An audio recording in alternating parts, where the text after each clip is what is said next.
You guys are watching the Cowboys Report. Training camp is underway, which means it is time for some training camp overreactions. I've seen your comments. I've seen the Twitter sphere. Let's take some of the takes I've seen and say if they're overreactions, underreactions, or properly reacted to. First up, the backup quarterbacks are bad. Season's doomed if Dak Prescott goes down. Yeah, proper reaction on this one. This is correct. The Cowboys, if they lose Dak for the year again, just like last year, season's over, folks. Wrap it up. Go home. Garrett Gilbert is the backup right now. Behind him, DiNucci and Cooper Rush. That's not good. I think Gilbert could maybe be okay, but we know Rush is bad. He's not the answer that you ever want there. And the defense had a couple nice days in a row with the interceptions, most of them coming off of the backups. Do interceptions by Maurice Kennedy, DeMonte Casey, even count if it's DiNucci? There are airmail and passes getting picked off. That's on the quarterback, not on the defense. Now, I do think that Gilbert could hold up for a few games. If you have him out there for 4, maybe you win 2, and that's enough to keep you in the NFC East mix. But if he's out there for the entire season, it's over. The Cowboys need Dak Prescott badly. And this is the reality, by the way, of the situation. You're not going to find a good solution. Unless you can get Gardner Minshew from Jags, who's, by the way, still not that good. You still probably don't win the division if it's Minshew in for the entire year. You're going to be in a rough spot at quarterback. So in the end, you got to have Dak Prescott out there. My number one fear is that Dak Prescott gets hurt. Now, I'm burying that like Dak Prescott is, but I think that should be the number one fear. That's what worries me the most. But what do you guys think? What is your number one fear right now for the Dallas Cowboys? Get your votes in for me in the comments section. Next up, airplane mode on defense. That's how good the defense is going to be. We got to calm down. Overreaction. In general, for training camps, the defense tends to win early because there's not that much contact. Offenses are being way more aggressive, trying to implement new stuff, trying to be aggressive, not just throwing it away. And, oh, by the way, defense tends to know the play as well. This is really Kelvin Joseph, a.k.a. Boss Man Fats, doing. Here was his quote. We're going to fly around.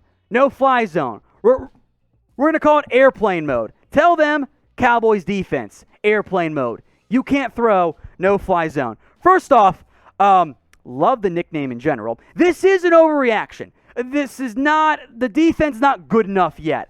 However, with that said, my concern is namely with that secondary. They're still very raw, unproven. There's not a lot of great elite top-end talent.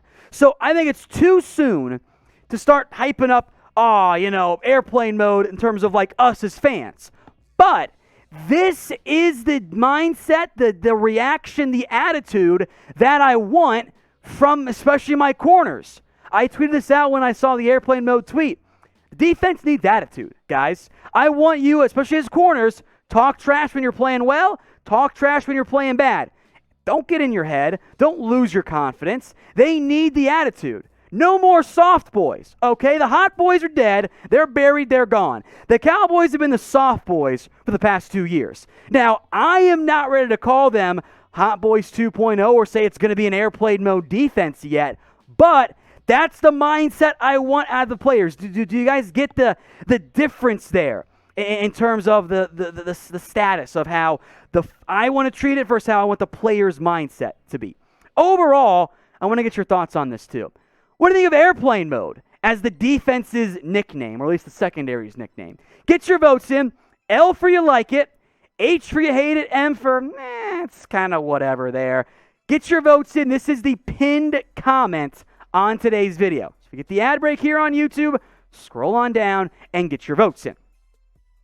Camp reaction. CeeDee Lamb is going to be an all-pro. You know what, guys? This is an underreaction. CeeDee Lamb has looked incredible all training camp. Young Lamb is going to end up being a GOAT. See what I did there? It's punning when you think about it. I am all aboard the CeeDee Lamb hype train.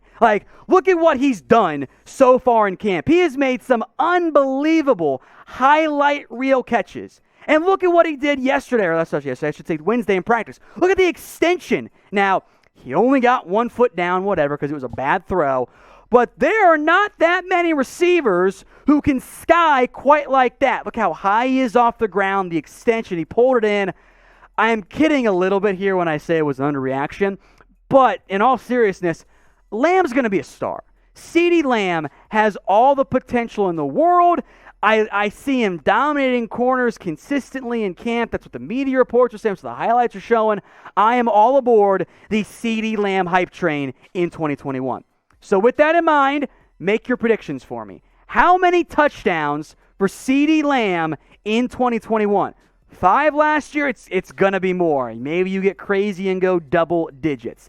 Get your votes in for me right now in the comment section. How many touchdowns this year for CeeDee Lamb? Next up is Leighton Vander Esch all better. Is he good to go? Is he back to prime LVE? My verdict, I'm taking the coward's way out. Yes, I'm a coward for this. I want to believe in Leighton Vander Esch. I'm not sure that I'm fully there yet. He does reportedly look better in camp. He's around the football a lot based on all the media and people we know down there at camp, because I'm here doing the live shows for you guys instead. But I still kind of got to see it. And if that makes me a hater, okay. I will accept that responsibility. My number one concern on LVE is not that he's like all of a sudden just god-awful, although he didn't play great down the stretch last year. It's that the injuries reappear. So that's my core concern here for LVE. I want to believe, but I can't get on board there all I can with maybe a Ezekiel Elliott, who we'll get to here in a little bit.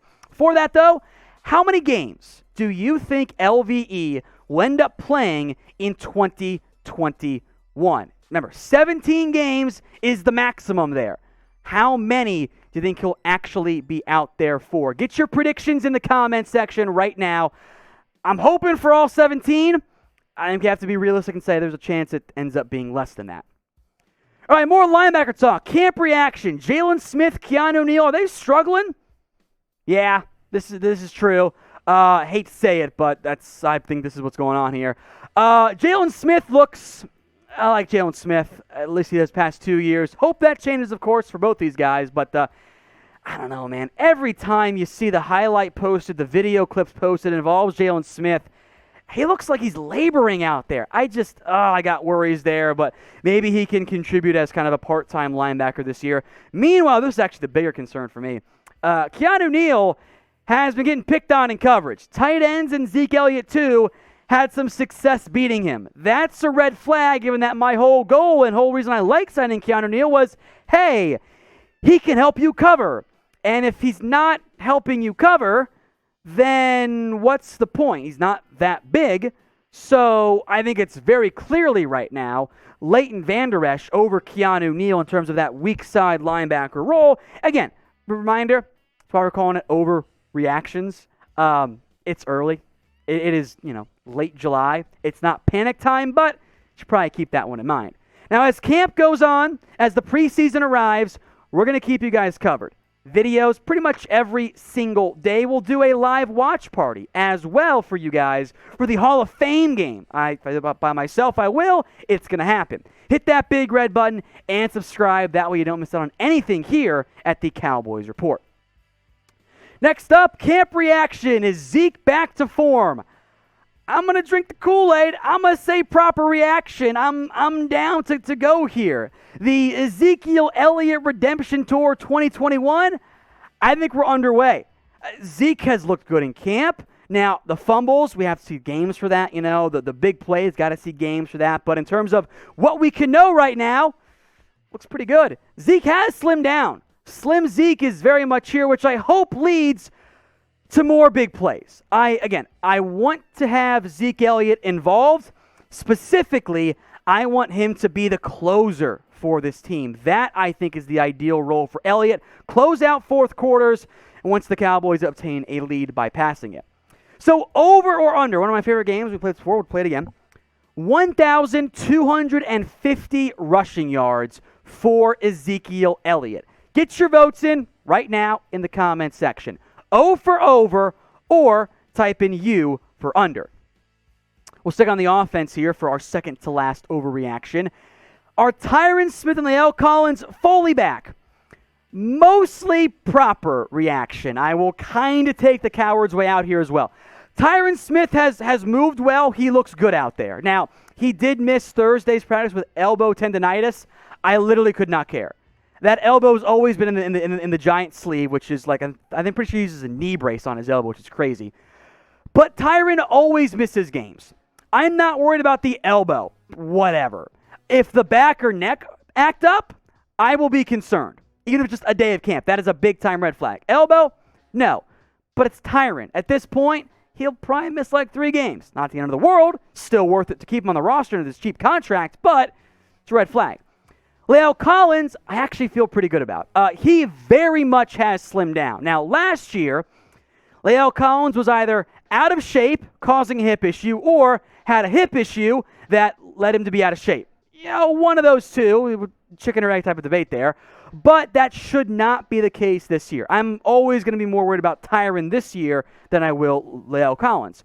Because the Cowboys need them healthy. Josh Ball, Brandon Knight, even Ty Nsekhe haven't looked great so far. That is a bit of a red flag if the 2 starters aren't out there. Finally, the safety room is a mess. A direct quote, by the way, from Brian Broaddus. And guess what? As he so often is, Broaddus is correct. This is the proper reaction. Now, I hope is getting better. But remember, they went out and signed Malik Hooker for a reason. I'll let you guys in on a secret. You're not signing hookers if you're satisfied. Like that you're missing something in your life if you're going out with hookers, okay? To bring in Malik Hooker clearly was a sign that, you know what, feel better about his health. And also, safety room was kind of rough. Damontae Kazee has played better after they, or at least practiced better, I should say, after they added Malik Hooker. But Jaron Kearse was getting reps over Damontae Kazee. And now Kazee's coming off of injury, hopefully close to the same guy. We'll see once we get to game speed. Kearse, I don't like him that much. I don't think he's that good. Like, that kind of puts me back in the, let me put it this way. I'd rather have Xavier Woods out there than Jaron Kearse. Keep Kearse over Thompson, but there you go. I think Wilson's a guy. I hope that between Damontae Kazee and Malik Hooker, they can get enough production at the safety spot, but I don't think it's set in stone by any stretch of the imagination. This will remain a concern for me until the Cowboys properly invest in the position.